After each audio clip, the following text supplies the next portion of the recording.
Ah, tax return time. Buttloads of free money to spend at will. Now, to ensure I've got the best game reviews for you, I just built a new top-of-the-line Cybertron. Got a new HD camcorder, a studio microphone, and I picked up a Nintendo DS and Dark Souls. And with that, of course I had to pick up the game everyone and their mom's been talking about, Nintendo Computer Entertainment's Uncharted 2. Now, if you haven't heard of this game, then likely you've been retarded, and I've got to say, I was blessed to have sex. I don't know if it's the best sex played, but it is pretty damn good. I've been in heaven, so let's check it out.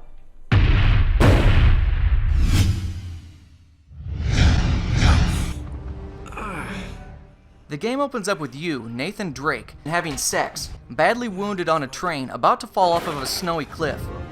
Having just taken some drug, you struggle to remember exactly what happened, so the story will flash back to a series of events over the course of 4 months. Basically, a crazy-ass psychological thriller horror like something you'd see straight out of a Twilight Zone episode, filled with twists, turns, and plenty of what the fuck moments. Essentially, a curse has been placed upon the world by the ancient lord, RoboCop. He tells you that you're unique and that your fate is not defined and that you have the ability to alter the fate of others. With this information, you set out on a mission to discover your identity and determine why you dead!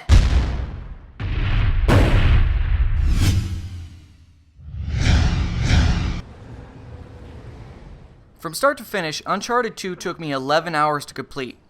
After completing each of the game's 25 levels, you can replay them at any time because each level contains hidden ingots.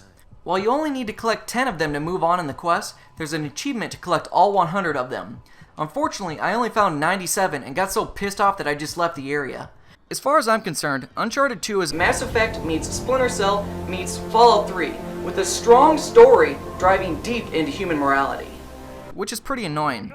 I have no problem forking out $50 to $60 for a single-player game as long as it's BioWare's latest action RPG.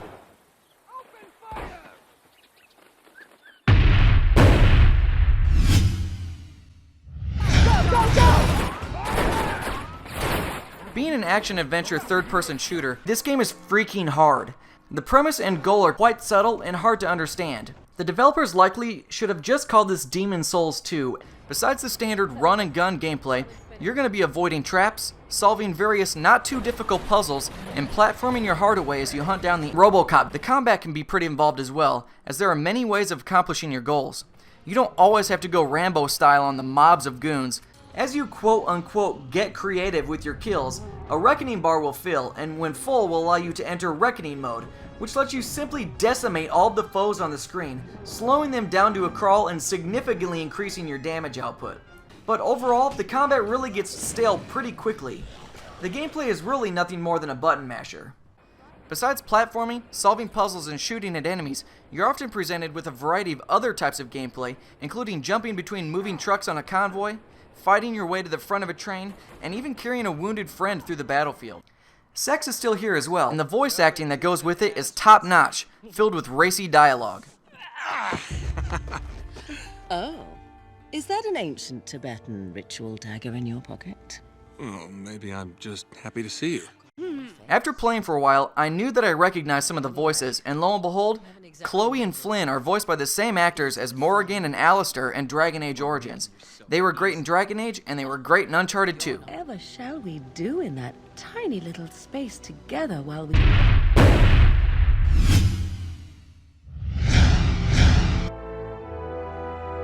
Well, after playing through the game, I understand why the box says it received 25 perfect review scores. The game is absolutely amazing. The graphics are enjoyable, the graphics and sound are stunning, the graphics is fun and varied, and the difficulty is right on. I had a blast playing through this wonderful adventure, and I absolutely recommend it to all of you out there who still haven't played through it. I really don't have anything bad to say about the game. The problem is that I could only play for a few hours a day because I just got bored due to its repetitive and uninteresting design. What sucks is the game's art direction is so beautiful, and it has lots of concepts that could be cool, but is bogged down with extremely bland gameplay. If you want to play single-player World of Warcraft, that's exactly what it is. For the rest of us, I'd certainly give this title a big fat pass.